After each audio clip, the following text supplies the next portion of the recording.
Konon sejarah ditulis oleh para pemenang.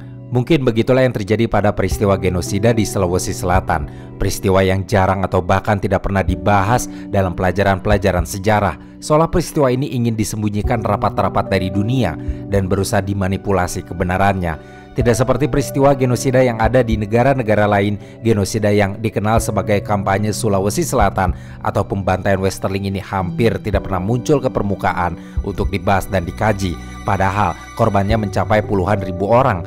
Lantas mengapa peristiwa sebesar ini justru dilupakan dalam sejarah? Apa sebenarnya yang mendorong Westerling dan pasukannya untuk melakukan pembantaian? Dan bagaimana peristiwa kelam ini mempengaruhi Indonesia? Kali ini kita akan mengungkap tragedi mengerikan tersebut untuk menemukan fakta-fakta dari kejadian yang menewaskan banyak sekali rakyat Indonesia. Bersama Kamar Film dalam video Memahami Tragedi Westerling.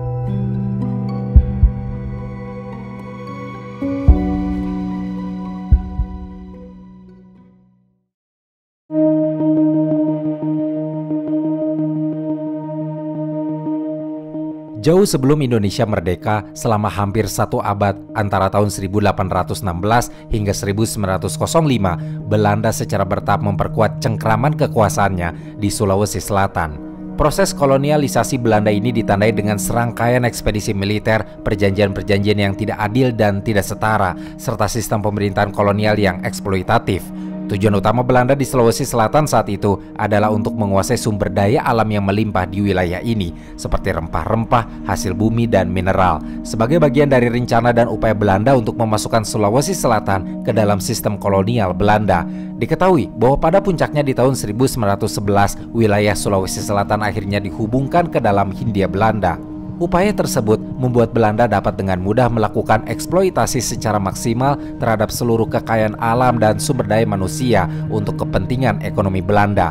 Keadaan ini berlangsung sampai Perang Dunia II pecah dan Hindia Belanda diinvasi oleh Jepang pada tahun 1942. Cengkraman kekuasaan kolonial Belanda yang telah berlangsung cukup lama pun runtuh seketika, dan proses pergantian kekuasaan ini menandai babak baru dalam sejarah Hindia Belanda, termasuk Sulawesi Selatan. Sebagian besar Indonesia Timur dan wilayah Sulawesi saat itu jatuh dalam kendali Angkatan Laut Kekaisaran Jepang.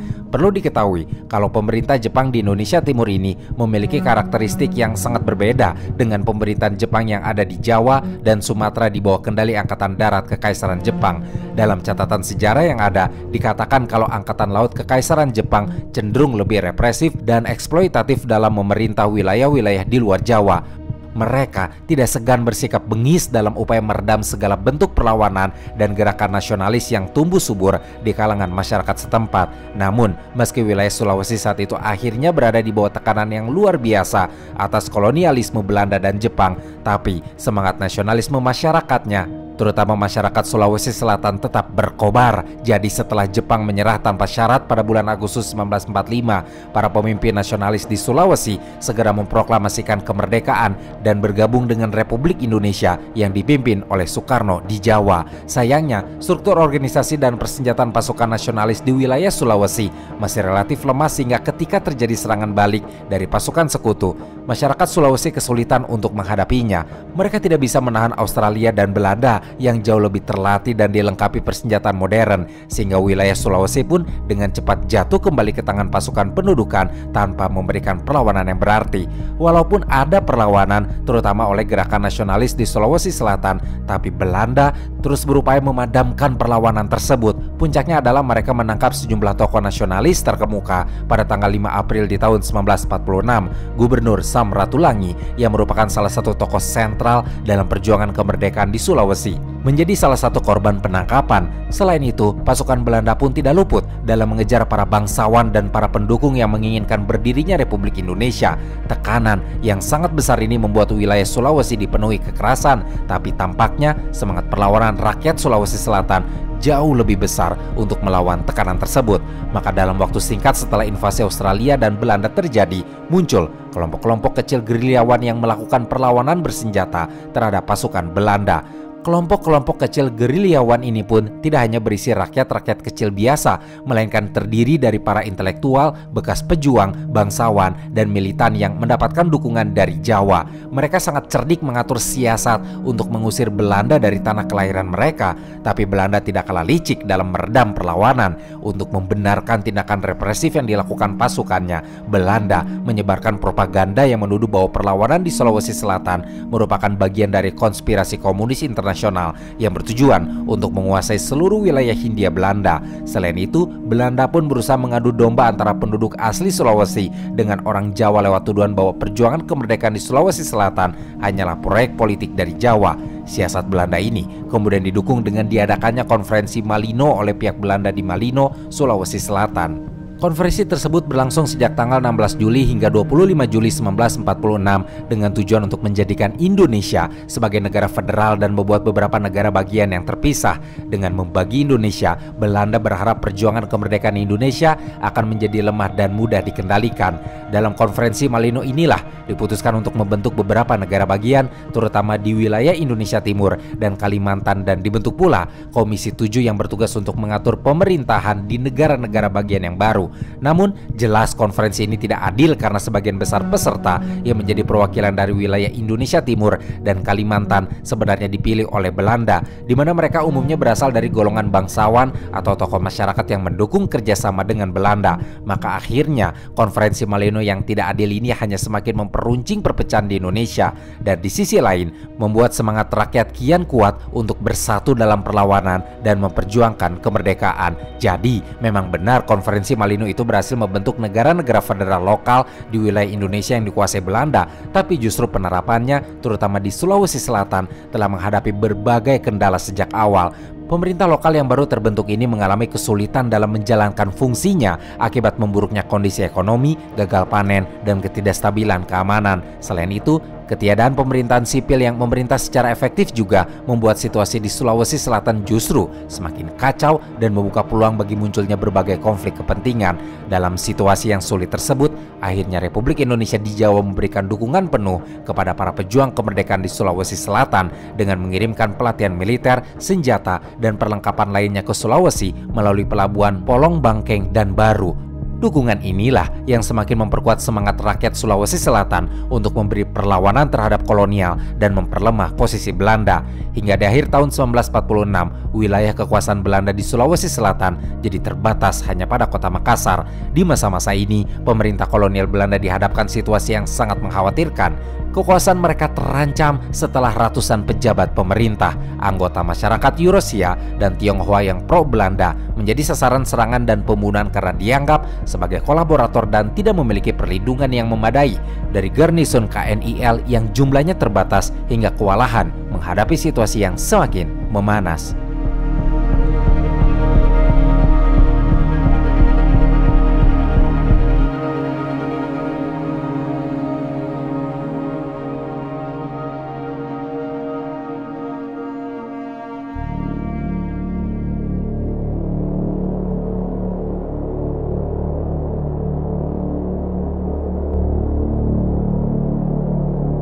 Ketika Belanda terdesak dan telah melihat bahwa upaya mereka untuk meredam perlawanan di Indonesia Timur, khususnya di Sulawesi Selatan, melalui cara-cara yang biasa seperti penahanan sementara dan pembebasan ternyata gagal total, akhirnya Belanda menyadari kalau mereka membutuhkan pendekatan yang lebih keras dan mungkin efektif. Di tengah situasi inilah, pemerintah Hindia Belanda memutuskan untuk mendatangkan seorang ahli dalam bidang kontra pemberontakan, yaitu Raymond Westerling. Pria yang kelak mencatat namanya menggunakan darah dalam sejarah hitam Indonesia ini memiliki nama lengkap Raymond Pierre Paul Westerling. Dia lahir pada tanggal 31 Agustus 1919 di Istanbul yang masih berada dalam kekuasaan Kesultanan Utsmaniyah. Meskipun dia lahir di tempat yang kini menjadi Turki, tapi Westerling sendiri merupakan keturunan campuran Belanda dan Yunani. Dia tercatat sebagai putra kedua dari seorang ibu berkebangsaan Yunani bernama Sofia Mozzo dan seorang ayah yang bekerja sebagai pedagang barang antik asal Belanda bernama Paul Westerling. Keluarga Westerling ini sudah tinggal di Istanbul selama 3 generasi. Raymond Westerling tumbuh menjadi orang yang cukup cerdas. Dia bahkan memiliki kemampuan berbicara dalam 4 bahasa, yaitu Yunani, Turki, Prancis, dan Inggris. Namun, Westerling hanya sedikit mengetahui dan menggunakan bahasa Belanda.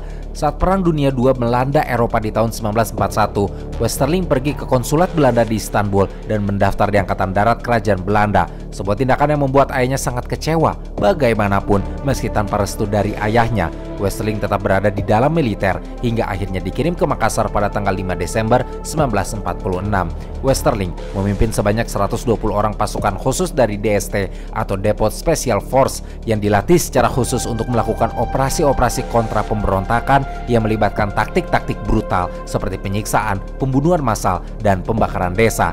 Mereka ditugaskan untuk menjalankan kampanye perdamaian selama 3 bulan, mulai dari bulan Desember 1946 hingga Februari di tahun 1947. Namun istilah pendamaian yang digunakan di sini justru menjadi kata yang terdengar sangat ironis karena dalam praktiknya kampanye yang dilakukan oleh Westerling justru sangat brutal dan penuh kekerasan. Westerling mendirikan markasnya di Mato Angin, di mana dia menyusun strategi untuk counter insurgensi atau penumpasan pemberontakan dengan caranya sendiri dan tidak berpegang teguh pada Voorschrift voor de Wethoefening van de Politiek Politiniale Tak van het Leger atau VPTL, yaitu pedoman pelaksanaan bagi tentara untuk tugas di bidang politik dan polisional. Padahal dalam VTPL itu telah mengatur ketentuan mengenai tugas intelijen serta perlakuan terhadap penduduk dan tahanan secara manusiawi. Westerling yang ditugaskan untuk mendamaikan Sulawesi Selatan memiliki pandangan yang sangat ekstrim mengenai cara untuk mencapai tujuannya. Menurutnya, untuk menciptakan keamanan di Sulawesi, ribuan nyawa harus dikorbankan. Maka untuk mencapai tujuannya, Westerling menggunakan metode yang sangat kejam dan melanggar hak asasi manusia. Salah satu metode paling terkenal yang digunakan oleh Westerling adalah metode yang disebut sebagai pengadilan di tempat. Metode ini pada dasarnya adalah eksekusi tanpa melalui proses hukum atau pengadilan yang berlaku. Jadi, jika ada warga sipil yang dicurigai terlibat dalam perlawanan, maka akan langsung ditangkap dan ditembak di tempat kejadian tanpa diberi kesempatan untuk membela diri. Tindakan ini dilakukan secara massal dan tanpa pandang bulu. Selain melakukan pembunuhan massal, Westerling pun menargetkan secara khusus masyarakat Jawa yang tinggal di Sulawesi Selatan.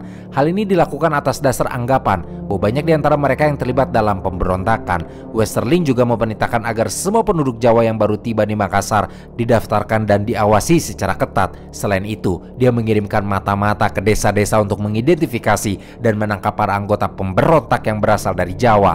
Berdasarkan informasi dari para mata-mata dan Dinas Intelijen Belanda, Westerling bersama pasukan DST sering melakukan operasi pengepungan desa pada malam hari. Desa-desa yang dicurigai sebagai basis pemberontakan akan dikepung secara tiba-tiba, lalu seluruh penduduknya akan digiring ke suatu lokasi terbuka. Pada pagi harinya, operasi eksekusi akan dimulai, seringkali dipimpin langsung oleh Westerling. Para warga desa akan dibagi menjadi 2 kelompok saat eksekusi, di mana pria dewasa akan dipisahkan dari wanita dan anak-anak. Kemudian, berdasarkan informasi intelijen yang mereka miliki, Westerling akan menunjuk langsung individu-individu yang dianggap sebagai teroris atau pembunuh, tanpa memberikan proses pengadilan yang adil, sehingga semua orang yang dieksekusi memang dibunuh atas tuduhan belaka dan langsung dieksekusi di tempat. Setelah melakukan eksekusi massal, Westerling akan memaksa masyarakat yang tersisa untuk bersumpah di atas Al-Quran bahwa mereka akan menghentikan segala bentuk dukungan kepada pemberontakan. Sumpah ini dilakukan di bawah tekanan dan ancaman kekerasan, sehingga hampir tidak ada seorang pun yang berani menolak untuk bersumpah. Selain itu, Westerling juga memaksa masyarakat setempat untuk membentuk pasukan pertahanan lokal yang anggotanya direkrut dari mantan pemberontak. Tujuannya adalah untuk memecah belah kekuatan perlawanan dan menciptakan kepatuhan terhadap pemerintah kolonial Belanda. Dari semua taktik dan metode yang diterapkan Westerling, dia berhasil melaksanakan 11 operasi besar selama kampanye pendamaiannya di Sulawesi Selatan. Operasi-operasi brutal ini berhasil meredam perlawanan rakyat dan mengurangi dukungan masyarakat di Sulawesi Selatan terhadap Republik Indonesia. Dengan tindakan kekerasan serta teror mengerikan yang ditebarnya pula, Westerling berhasil memperkuat cengkraman Belanda di Sulawesi Selatan. Namun, kekejaman yang dilakukan oleh Westerling ini ternyata tidak luput dari perhatian dunia internasional. Tindakan-tindakan brutalnya menuai kecaman dari berbagai pihak. Pemerintah Hindia Belanda dan Komando Angkatan Darat Belanda pun menyadari kalau reputasi mereka justru akhirnya tercoreng akibat tindakan Westerling. Oleh karena itu, pada bulan April di tahun 1947, pemerintah Belanda melakukan penyelidikan resmi terhadap metode-metode yang digunakan oleh Westerling. Sayangnya, meskipun terbukti Westerling melakukan tindakan yang keji dan melanggar hukum kemanusiaan, tapi Westerling tidak pernah diadili atau dihukum atas kejahatannya. Dalam penyelidikan resmi yang dilakukan oleh pemerintah Belanda, Westerling dinyatakan tidak terlibat secara langsung dalam tindakan kekerasan yang dilakukan oleh pasukannya. Alasan yang dikemukakan adalah bahwa Westerling hanya memberikan perintah secara umum dan tidak terlibat dalam pelaksanaan operasi di lapangan. Dengan demikian, Westerling berhasil lolos dari jerat hukum dunia dan dibebas tugaskan dari tugasnya di Sulawesi Selatan pada bulan November 1948.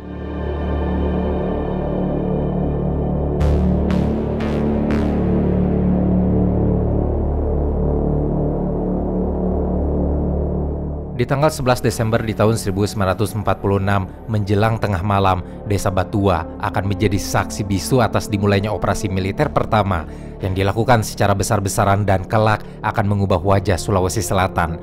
Di bawah komando langsung Raymond Westerling, pasukan khusus Belanda, DST, melancarkan serangan mendadak ke sejumlah desa di sekitar Makassar. Operasi ini menandai dimulainya kampanye brutal yang akan berdampak signifikan pada penduduk sipil. Desa Batua bersama dengan beberapa desa kecil di sebelah timur Makassar menjadi sasaran utama serangan pertama ini. Pemilihan desa-desa tersebut tentu bukanlah kebetulan, melainkan hasil dari intelijen Belanda yang telah mengidentifikasi wilayah-wilayah ini sebagai pusat perlawanan rakyat Indonesia. Pasukan DST yang berjumlah 58 orang di bawah pimpinan Sarsan Mayor H. Dawkins ditugaskan untuk menyerang Desa Borong. Sementara itu pasukan kedua yang dipimpin oleh Sarsan Mayor Instruktur J. Wolf bergerak menuju Desa Batua dan Patunorang. Westerling sendiri bersama dengan Sarsan Mayor Instruktur Witten Bogart dibantu oleh 2 ordonan serta 1 operator radio dan 10 orang staf memilih untuk berada di Desa Batua guna memantau langsung jalannya operasi dan memberikan perintah-perintah strategis. Malam telah larut ketika pasukan khusus Belanda di bawah komando Raymond Westerling mulai mengepung Desa Batua dan beberapa pemukiman di sekitarnya. Gelapnya malam dimanfaatkan untuk melancarkan serangan mendadak, mengejutkan penduduk yang tengah terlelap dalam tidur. Tepat pukul 4 pagi, operasi pengepungan dimulai. Setiap rumah digeledah secara intensif, penduduk dipaksa keluar dan kemudian dikumpulkan di pusat desa. Proses penggeledahan ini dilakukan dengan sangat kasar dan disertai ancaman kekerasan. 9 orang yang mencoba melarikan diri saat proses penggeledahan berlangsung ditembak mati di tempat tanpa ampun. Tindakan brutal ini menjadi pertanda awal dari kekejaman yang akan terjadi. Penduduk dari sekitar Desa Batua dipaksa meninggalkan desa mereka dengan berjalan kaki selama beberapa jam. Ribuan penduduk desa itu disatukan di Desa Batua. Jumlah pasti mereka tidak diketahui, namun diperkirakan ada sekitar 3.000 hingga 4.000 orang. Sesampainya di Desa Batua, mereka dipaksa berkumpul di lapangan terbuka. Dalam suasana penuh ketakutan dan kepanikan, Westerling kemudian memerintahkan agar perempuan dan anak-anak dipisahkan dari kelompok pria. Setelah memisahkan kelompok pria, Westerling kemudian memulai fase kedua dari operasi brutalnya. Dengan santainya, dia mengumumkan kepada massa yang sedang ketakutan bahwa tujuannya adalah untuk mencari dan menumpas kaum ekstremis, perampok, penjahat, dan pembunuh. Pernyataan ini diterjemahkan ke dalam bahasa Bugis sehingga dapat dipahami oleh seluruh penduduk yang hadir. Westerling ternyata telah memiliki daftar nama-nama individu yang dituduh sebagai pemberontak. Daftar ini disusun oleh seseorang bernama Vermeulen. Namun identitas dan kapasitas dari sosok bernama Vermeulen dalam menyusun daftar tersebut tidak dijelaskan secara rinci, sehingga tidak diketahui apakah daftar yang dibuatnya memang valid atau tidak. Namun yang jelas, dengan daftar di tangannya itu, Westerling kemudian meminta bantuan kepala adat dan kepala desa untuk mengidentifikasi orang-orang yang namanya tercantum di dalam daftar tersebut. Setelah berhasil mengidentifikasi para terduga pelaku, Westerling langsung memerintahkan eksekusi di tempat. Tidak ada proses pengadilan yang adil, apalagi kesempatan bagi para terduga untuk membela diri mereka sendiri. Mereka langsung ditembak mati tanpa ampun. Metode eksekusi di tempat ini dikenal dengan istilah Sandrecht dalam bahasa Belanda, yang berarti pengadilan di tempat. Dalam laporannya, Westerling mengklaim bahwa yang dieksekusi adalah 11 orang ekstremis, 23 orang perampok, dan seorang pembunuh. Namun angka ini sangat diragukan kebenaran. Kemungkinan besar jumlah korban pada operasi pertama ini jauh lebih besar dari yang dilaporkan oleh Westerling. Selain itu, tuduhan-tuduhan terhadap korban pun dikatakan sangat subjektif dan tidak didukung oleh bukti yang kuat. Angka-angka yang diberikan oleh Westerling lebih cenderung merupakan upaya propaganda untuk membenarkan tindakan brutalnya. Setelah melakukan eksekusi massal terhadap mereka yang dianggap sebagai musuh, Westerling melanjutkan rencananya untuk mengendalikan masyarakat desa. Fase ketiga dari operasi ini difokuskan pada upaya untuk menciptakan rasa takut dan kepatuhan di kalangan penduduk. Westerling dan pasukannya menyampaikan ancaman kepada penduduk desa bahwa jika mereka kembali mendukung pemberontakan, maka tindakan yang sama akan terulang. Ancaman ini disampaikan dengan nada yang sangat keras dan tegas dengan tujuan untuk menimbulkan rasa takut di kalangan penduduk. Selain itu, dalam upayanya untuk mengontrol masyarakat, Westerling juga melakukan perombakan kepemimpinan desa. Kepala desa yang dianggap tidak loyal atau tidak kooperatif digantikan dengan orang-orang yang dianggap lebih patuh kepada Belanda. Westerling juga memaksa masyarakat untuk membentuk polisi desa yang bertugas untuk menjaga keamanan desa dan menangkap siapapun yang dianggap sebagai pemberontak, teroris maupun perampok. Operasi pertama ini berlangsung selama sekitar 8,5 jam, yaitu dari jam 4 pagi hingga jam 12:30 siang hari, dan ada sebanyak 44 penduduk desa yang kehilangan nyawanya di tangan pasukan Westerling. Angka ini adalah angka resmi yang dilaporkan, tapi dipercaya bahwa saat itu korbannya melebihi dari angka yang tercatat dalam dokumen. Setelah berhasil meneror dan membantai penduduk desa Batua dan sekitarnya, Raymond Westerling dan pasukannya tidak hanya berhenti sampai di situ saja. Di tanggal 12 Desember 1946, masih di hari yang sama dengan hari pembantaian di desa Batua, pasukan Belanda yang dipimpin oleh Westerling mendapat perintah langsung untuk melanjutkan operasi di desa Tanjung Bunga. Dengan brutal, pasukan Westerling menyerbu desa, menangkap penduduk, dan melakukan eksekusi massal. Sebanyak 61 jiwa melayang dalam peristiwa mengerikan ini. Bahkan beberapa kampung kecil di sekitar Tanjung Bunga juga dibakar habis, menyebabkan jumlah korban tewas meningkat menjadi 81 orang. Pembakaran desa tersebut bukan hanya sekadar tindakan vandalisme yang dilakukan secara spontan, melainkan bagian dari strategi militer yang bertujuan untuk menghancurkan basis-basis perlawanan. Dengan membakar desa, Westerling tidak hanya menghilangkan nyawa manusia, tetapi juga menghancurkan mata pencarian dan sumber kehidupan masyarakat. Kekejaman lalu terus berlanjut. Setelah membantai penduduk di Batua dan Tanjung Bunga, giliran desa-desa lain yang menjadi sasaran kebengisan mereka. Di malam hari pada tanggal 14 Desember 1946, hanya berselang 2 hari, pasukan Westerling menjadikan desa Kalukuang yang terletak di pinggiran kota Makassar sebagai sasaran operasi berikutnya. Berdasarkan informasi intelijen yang mereka terima, Westerling dan pasukannya itu yakin bahwa ada 2 tokoh pejuang kemerdekaan Indonesia yang sedang bersembunyi dan bermukim di Kalukuang, yaitu Walter Mongisidi dan Ali Malaka. Dengan harapan dapat menangkap atau membunuh kedua tokoh tersebut, maka pasukan Belanda melancarkan serangan ke Kalukuang. Masalahnya, upaya mereka sia-sia. Meskipun mereka berhasil menghancurkan desa Kalukuang dan membunuh 23 penduduk desa, tapi Westerling dan pasukannya gagal menemukan jejak Walter dan Ali. Berselang 2 hari lagi, tepatnya di malam di tanggal 16 Desember, pasukan Westerling menjadikan desa Jongaya yang terletak di sebelah tenggara Makassar sebagai sasaran mereka berikutnya. Operasi yang dilakukan di desa ini berlangsung dengan pola yang sama seperti operasi-operasi sebelumnya. Penduduk desa ditangkapi, diinterogasi, dan kemudian dieksekusi tanpa proses pengadilan. Di Jongaya ada sebanyak 33 orang korban jiwa yang tercatat dalam dokumen resmi untuk peristiwa tragis ini. Setelah berhasil meneror dan membantai penduduk di beberapa desa di sekitar Makassar, kemudian Westerling dan pasukannya semakin berani untuk memperluas operasi mereka. Kali ini sasaran mereka adalah daerah Polong Bangkeng yang terletak di selatan Makassar. Berdasarkan informasi intelijen yang Westerling terima, dia meyakini bahwa di Polong Bangkeng ini terdapat sekitar 150 orang anggota TNI dan 100 orang anggota laskar bersenjata. Informasi ini kemudian dijadikan alasan oleh Westerling dan pasukannya untuk melancarkan serangan besar-besaran ke daerah tersebut. Di tanggal 19 Desember 1946, pasukan khusus DST yang dipimpin oleh Westerling bekerja sama dengan 10 peleton tentara KNIL dari pasukan infanteri 17. Operasi ini dipimpin langsung oleh Letkol KNIL Venendal. Pasukan DST yang terjun ke lapangan dibagi menjadi 2. Pasukan DST yang dikomandoi oleh Vermeulen ditugaskan untuk menyerang desa Ranaja dan Komara, sementara pasukan lainnya mengepung Polong Bangkeng. Pola operasi penyerangan yang dilakukan di Polong Bangkeng sangat mirip dengan operasi-operasi sebelumnya. Pasukan Belanda melakukan penyerbuan mendadak, menangkap penduduk, dan kemudian melakukan eksekusi massal tanpa proses pengadilan. Tindakan brutal dalam operasi militer tersebut kali ini memakan korban jiwa sebanyak 330 dari penduduk sipil.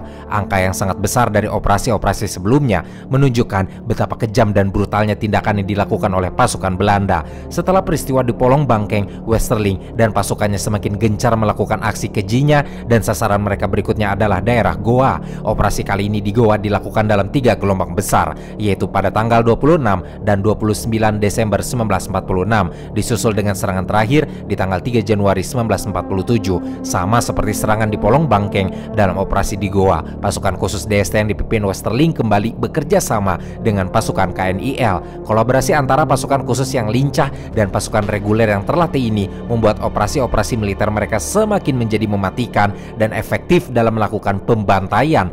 Namun, pola operasinya masih sama seperti operasi lain yang mereka lakukan. Dalam operasi di Goa yang berlangsung dalam 3 gelombang ini, ada sebanyak 257 penduduk sipil tewas dibunuh. Seolah tidak cukup dengan tindakan brutal Westerling sejauh ini, Jenderal Simon Spoor yang menjabat sebagai kepala staf tentara kerajaan Hindia Belanda dan angkatan darat kerajaan Belanda di Hindia Belanda saat itu memutuskan untuk lebih memberikan keleluasaan bagi Westerling. Langkah yang dilakukan Jenderal Simon adalah dengan memberlakukan Notdurft atau keadaan darurat sejak tanggal 6 Januari 1947 untuk wilayah Sulawesi Selatan.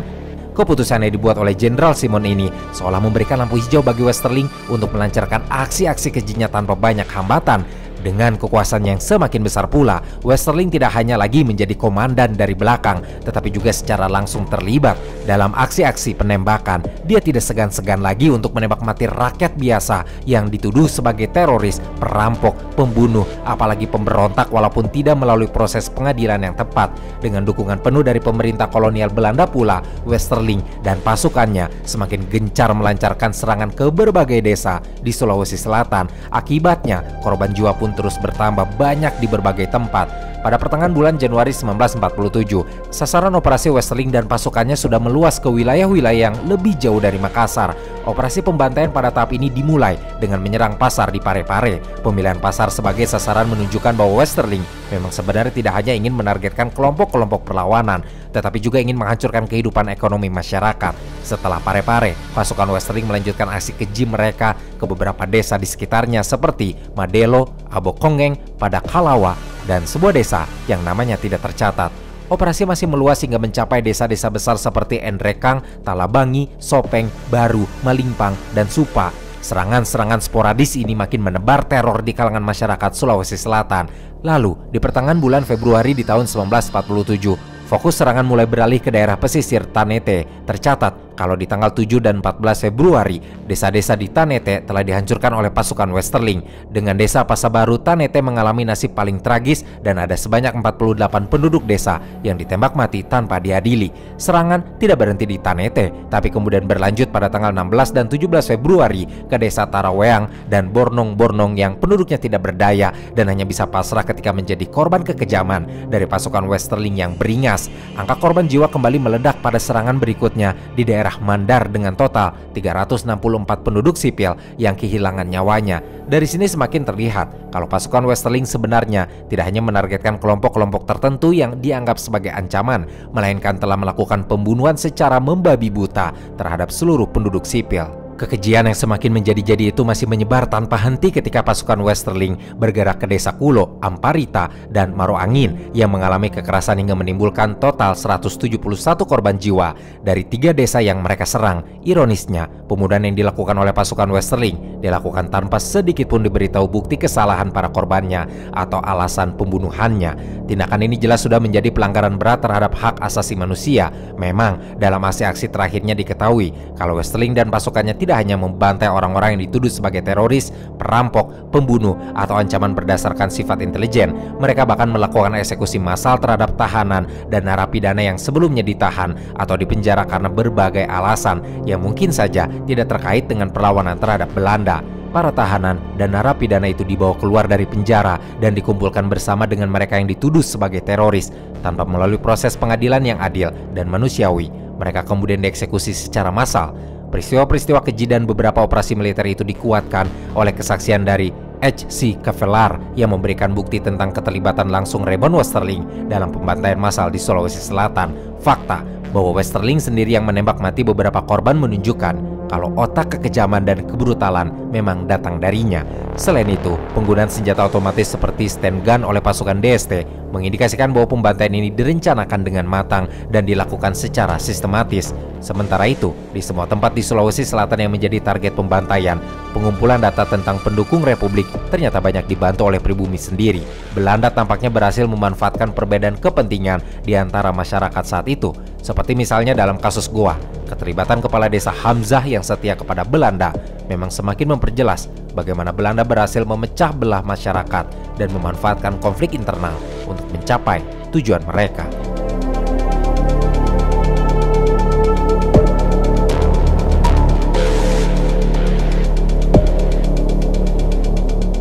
Di tanggal 2 Februari di tahun 1947, masyarakat Mandar merasakan hari paling kelam dalam sejarah Indonesia.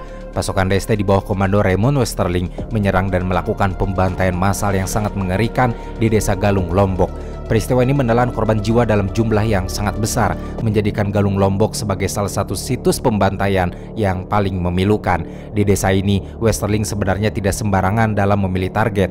Dia dan pasukannya secara cermat mengincar tokoh-tokoh masyarakat yang dianggap sebagai pemimpin dan penggerak perlawanan rakyat, seperti M. Yusuf Pabitjara Baru, seorang anggota Dewan Penasihat PRI, lalu ada pula Maruf Iman Baruga, Sulaiman Kepala Baruga, Daming Kepala Segeri, Nuhung Imam Segeri, Sanusi, Dunda, Hadang, Muhammad Saleh, Sofyan, dan lain-lain. Para tokoh ini bersama dengan sejumlah warga sipil kemudian dikumpulkan dan dieksekusi dengan cara yang sangat keji.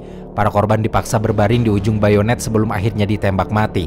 Setelah para tokoh masyarakat dieksekusi, Westerling dan pasukannya melanjutkan aksi keji mereka dengan membantai penduduk sipil secara massal.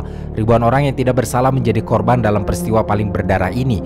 Mereka semua digiring ke lokasi eksekusi dan dibunuh tanpa ampun, menghancurkan semangat juang seluruh rakyat Mandar. Semua itu belum termasuk korban yang dibantai habis di tempat lain, seperti Abdul Jalil Dayanan Salahuddin, Tambaru Pabicara Banggae, Adjo Benya Pabicara Pangaliali, di mana ketiganya merupakan anggota Dewan Penasihat PRI. Ada pula Baharudin Kepala Biangga yang menjadi Ketua Majelis Pertahanan PRI dan Dahlan Jadang yang menjadi Ketua Majelis Urusan Rumah Tangga PRI, serta masih banyak lagi. Bahkan ada korban yang diambil dari Tangsi di Majene dan dibawa ke Galung Lombok untuk dieksekusi.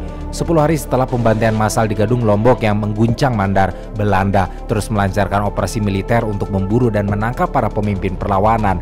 Pada periode ini, sejumlah tokoh penting dalam perjuangan kemerdekaan di Sulawesi Selatan menjadi target utama. Diketahui kalau pasukan Belanda berhasil menangkap 8 tokoh penting PRI Sulawesi Selatan, yaitu Andi Tondra, Ketua Umum PRI, Ejawawi Yahya, Ketua Majelis Pendidikan PRI, Abdul Wahab Anas yang menjabat sebagai Ketua Majelis Politik PRI, dan ayahnya yang bernama Anas yang juga terlibat dalam perjuangan kemerdekaan.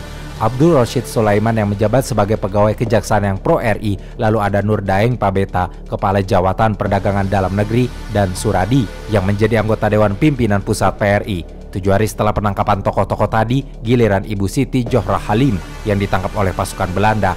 Beliau adalah sosok penting dalam organisasi perempuan Aisyah dan Muhammadiyah Cabang Mandar, sekaligus pernah menjabat sebagai Ketua Majelis Kewanitaan PRI. Penangkapan Ibu Siti Johra ini menegaskan kalau Belanda tidak segan-segan menangkap perempuan yang memang ikut aktif dalam perjuangan kemerdekaan. Mereka yang ditangkap dan ditahan ini mengalami penyiksaan yang keji dan tidak manusiawi, sehingga akhirnya banyak di antara mereka yang kehilangan nyawanya, seperti Andri Tondra dan Abdul Wahab Anas yang disiksa secara fisik dan mental. Mereka dipaksa untuk mengakui berbagai tuduhan yang tidak berdasar, disiksa hingga babak belur, dan diancam dengan berbagai macam banyak kekerasan. Sementara nasib Suradi bahkan lebih tragis lagi, tidak hanya disiksa tapi dieksekusi dengan cara yang sangat kejam. Suradi disiksa secara bergantian tanpa henti oleh 5 orang anggota NICA atau Netherlands in the Civil Administration hingga akhirnya meninggal dunia dengan disaksikan oleh Andi Tondra dan Abdul Wahab Anas.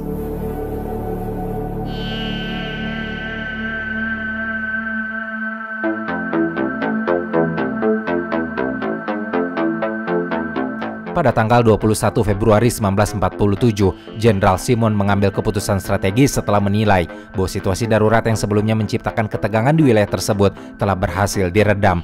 Jadi Jenderal Simon memutuskan untuk menarik kembali DST, pasukan khusus Belanda itu, ke Jawa. Wilayah Sulawesi Selatan pun mulai diberlakukan kembali VPTL atau pedoman yang mengatur batas-batas tindakan tentara dalam tugasnya. Keputusan Jenderal Simon ini dibuat karena mempertimbangkan bahwa serangkaian operasi militer yang brutal sebelumnya, termasuk pembantaian massal di Galung Lombok yang dilakukan pasukan DST, dinilai telah berhasil melumpuhkan perlawanan bersenjata rakyat Indonesia di Sulawesi Selatan. Selain itu, Belanda ingin mulai beralih dari pendekatan militer yang agresif ke pendekatan politik yang lebih halus. Mereka berupaya memenangkan hati rakyat melalui propaganda dan pembangunan infrastruktur dengan harapan dapat meminimalisir perlawanan tanpa harus menggunakan kekerasan secara terbuka.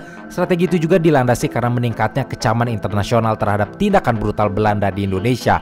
Bahkan ada yang menyoroti secara khusus tindakan pasukan khusus DST di bawah komando Westerling. Namun, meski mendapat kecaman dari dunia, justru di mata pemerintah Belanda dan sebagian besar publik Belanda, Westerling justru dianggap sebagai pahlawan. Hal ini terbukti ketika Westerling dan pasukannya kembali ke markas mereka pada tanggal 23 Maret 1947. Mereka disambut bak pahlawan. Media massa Belanda, terutama mingguan militer Het Militair Weekblad, segera membanjiri publik dengan berita-berita yang memuji keberhasilan operasi militer di Sulawesi Selatan. Westerling sendiri digambarkan sebagai sosok pemimpin yang tegas dan berani yang berhasil memulihkan ketertiban dan keamanan di wilayah jajahan Belanda. Julukan pasukan si Turki yang disematkan kepada DST lalu semakin memperkuat citra mereka sebagai pasukan elit yang tangguh dan tidak terkalahkan.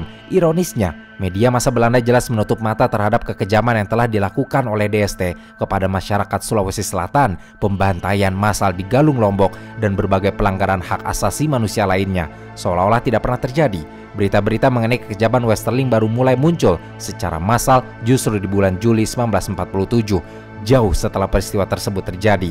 Hal ini menunjukkan betapa kuatnya propaganda pemerintah Belanda dalam membenarkan tindakan kekerasan yang dilakukan oleh pasukannya. Tindakan pembenaran ini juga dapat dilihat ketika pemerintah Belanda memutuskan untuk mengembangkan dan memperkuat pasukan khusus ini. Camp DST kemudian dipindahkan ke Kalibata, Jakarta. Lalu untuk memberikan fasilitas yang lebih baik bagi para anggotanya, maka kemudian markasnya dipindahkan ke Batu Jajar dekat Cimahi. Di bulan Oktober 1947 diketahui kalau telah dilakukan pengaturan ulang secara besar-besaran di dalam DST. Komposisi pasukan diperkuat dengan melibatkan personel dari berbagai kesatuan militer Belanda, termasuk Koninklijke Leger atau KL. Dalam perkembangannya pula, nama DST kemudian diubah menjadi Korps Spesiali Tropen atau KST yang segera dilengkapi dengan unit parasutnya. Semua perubahan ini menempatkan Raymond Westerling dalam puncak komando dengan kenaikan pangkat sebagai kapten atas pasukan yang jauh lebih besar, lebih kuat, dan taktis.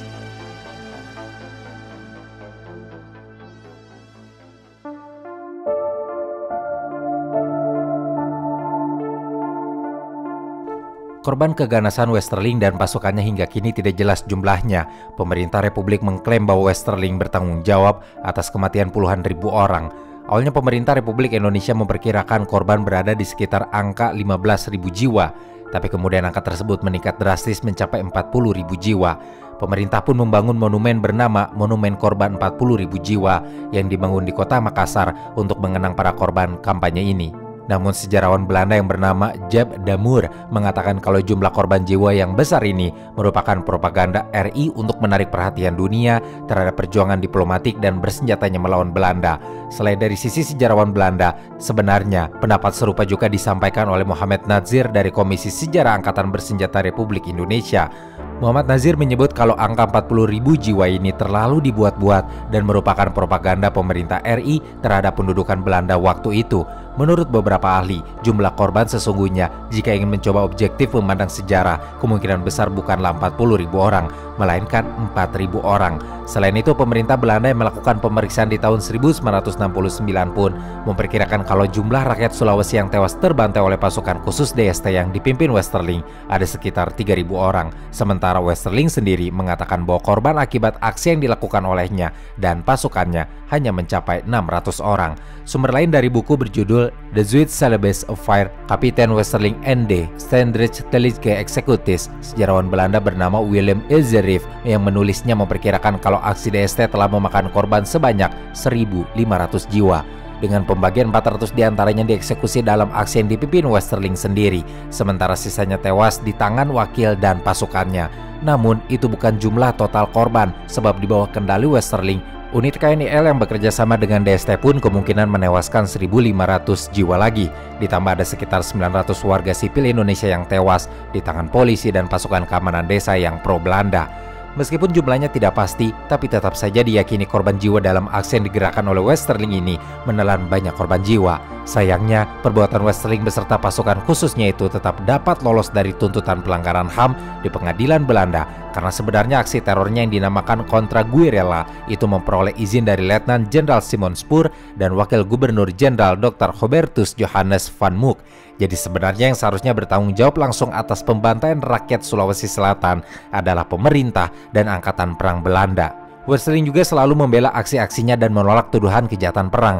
Bahkan dalam memoarnya yang pernah terbit di tahun 1952, dia menulis bab khusus untuk membela dirinya dengan menggambarkan dirinya sebagai seorang pahlawan yang berjuang melawan terorisme. Dia dengan tegas menolak tuduhan bahwa dirinya adalah seorang monster yang haus darah. Justru sebaliknya, Westerling terus menggambarkan diri sebagai seorang polisi yang menjalankan tugasnya dengan profesional untuk menjaga ketertiban dan keamanan. Westerling memiliki argumen bahwa tindakan-tindakan kekerasan yang dilakukannya adalah tindakan yang diperlukan untuk melawan para pemberontak yang mengancam keamanan dan stabilitas wilayah. Westerling membenarkan tindakan kekerasan yang dilakukannya dengan alasan bahwa dia hanya menargetkan para teroris yang melakukan kejahatan terbuka. Bahkan Westerling kemudian membantah tuduhan bahwa dirinya melakukan pembantaian massal terhadap penduduk-penduduk sipil tanpa alasan yang jelas. Namun, narasi yang disampaikan oleh Westerling ini sangat kontras dengan kesaksian para korban dan berbagai laporan investigasi yang menunjukkan bahwa tindakan kekerasan yang dilakukan oleh Westerling dan pasukannya jauh melampaui batas kewajaran. Pembantaian massal di Gunung Lombok dan berbagai pelanggaran hak asasi manusia lainnya merupakan bukti nyata dari kekejaman yang dilakukan oleh Westerling. Masalahnya, meski kejahatan yang dilakukan Westerling dan pasukan Belanda telah menimbulkan penderitaan yang mendalam bagi ribuan korban dan keluarga mereka, tetapi upaya untuk meminta pertanggungjawaban secara hukum terhadap pelaku dan negara Belanda menghadapi sejumlah tantangan dan hambatan. Salah satu kendala utama dalam upaya menuntut keadilan adalah adanya perjanjian pengalihan kedaulatan antara Belanda dan Indonesia pada tahun 1949. Dalam perjanjian ini, kedua belah pihak sepakat untuk tidak saling menuntut atas tindakan yang dilakukan selama masa perang. Klausul ini secara efektif memberikan kekebalan bagi para pelaku kejahatan perang, termasuk Westerling dan pemerintah Belanda. Tapi, kalau dilihat kembali dari kejahatan yang dilakukan oleh Westerling dan pasukannya, ini merupakan kejahatan terhadap kemanusiaan yang masuk ke dalam kategori pelanggaran HAM berat yang tidak mengenal kadaluarsa dan batas wilayah.